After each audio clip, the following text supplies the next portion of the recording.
Well, hello, folks. How is everyone? How are everyone? How be everyone? Now, good to see folks. If you are here to be seen, Andy just arrived. Hello. I'm going to take my headset off since I'm not in talking to anybody.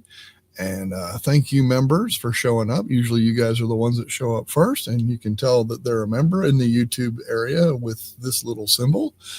That's how you know. I appreciate you guys. And if anybody's rewatching this, please feel free to add your info to any of this if you're watching in the replay. Would love this. Okay, so this one's a topic that it can be taken a bunch of different ways, so I'm going to go at it in different ways. Downloading recordings. What do you use? I'm just curious, software-wise, stuff like that, just to download your recordings. If you wanted to record something and you did record something, then where do you download it? Where do you keep it? Some people keep it in external drives. Hey there. Good to see you, Chef. Some people do it on external drives. Some people do it on flash drives. Depends on what you're recording to. Some people do it because they want to repurpose it, throw it onto TikTok, Facebook, all these other places, YouTube, etc.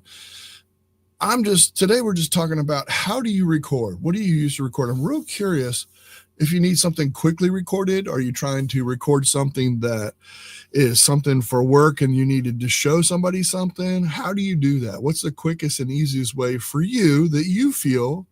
I'm just going to get some feedback on that from everyone, but also anybody that has new ideas or something different, or, hey, when I do this for a voice recording, I do this, or for a video recording where I want to show somebody something specific, I do this, and I just do it on my phone. Most people just end up doing it on your phone, but where does it sit after that? Does it sit in, like, if you're a Pixel user, does it sit in your Google Photos then? And do you need that for work? Or do you download it? That's where we're going with this today. A lot of people do a lot of this stuff, download, record, but I'm saying download after that. That's kind of what I'm looking for on this, to see what everybody's comments are. And I see Jalen already started to answer. Depends on the job, phone, sometimes web, Zoom, sometimes. Yeah, exactly. And that's kind of what I was going to go over. I was just going to go over just look at the screen and show you some of the things that I have and use and are curious about. So let's just do that real quick. I'm going to go down to, there we go. So this is just recording on your phone. A lot of people just record right on their phone, but I'm curious with what do you do afterward and how do you download it? Where do you take it?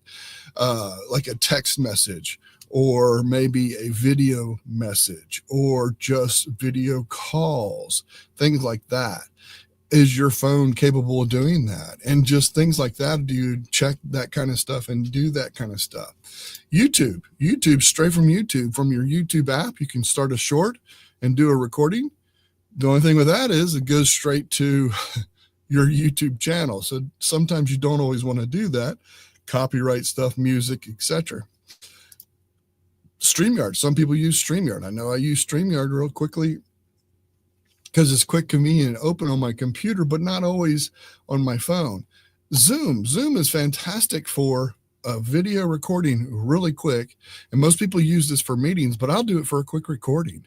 I love to have it. I can download that to my computer if I'm on the computer, but if I'm on my phone, I can just save it, then send it to wherever I want afterward, which is also fairly convenient and nice to do. So just real curious, and it's the download recording afterward. And why do you think it's important?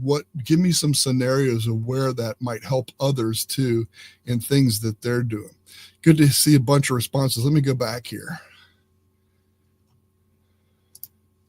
John says, I do a lot of audio recording on my Pixels. There you go. I record text messages, then abruptly delete after a few days via my cell phone. I like that. That's a cool thing.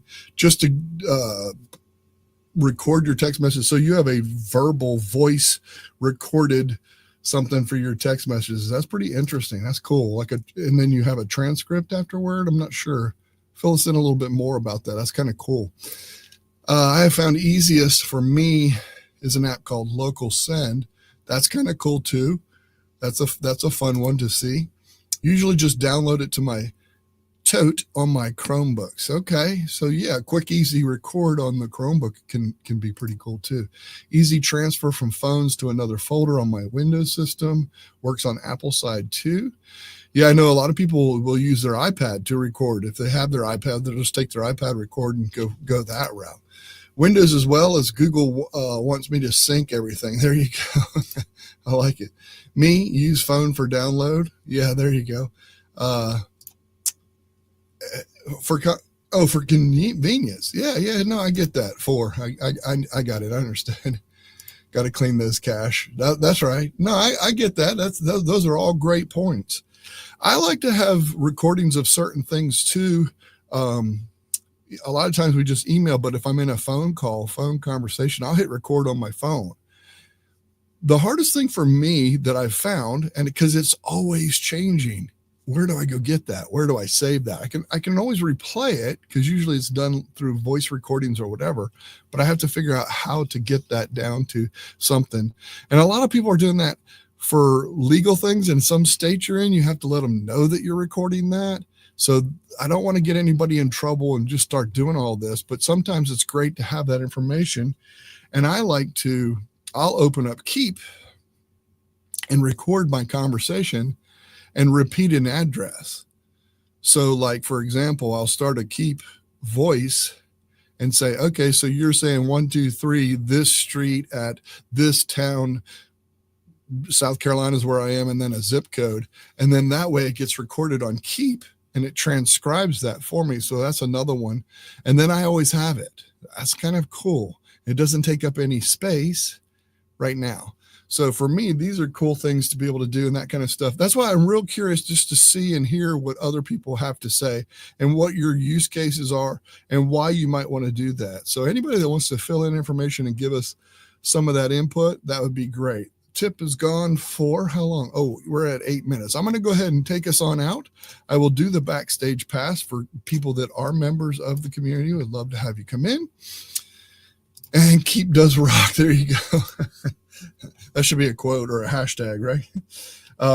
One thing to keep in mind too, I like to, when I'm naming the files, I just wanted to throw this out there. You can name up to 255 characters on a Mac, 260 characters on a Windows machine. And I think they just did 5 more because they wanted to be more than Apple. I have no idea why that's different. And some of the newer ones I read, now I don't know if this is true, but you know how you can do a Google search and find all kinds of stuff. I hear there's 32,767 characters that you can do in a file name now on the newer Windows. Why?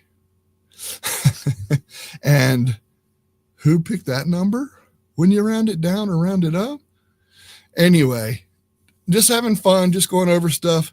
I am going to take us on out. Thank you so much, everybody, for joining today. Really do appreciate it. We are going to see you next time. For now, I will see you, and Backstage Pass will be open. Thank you.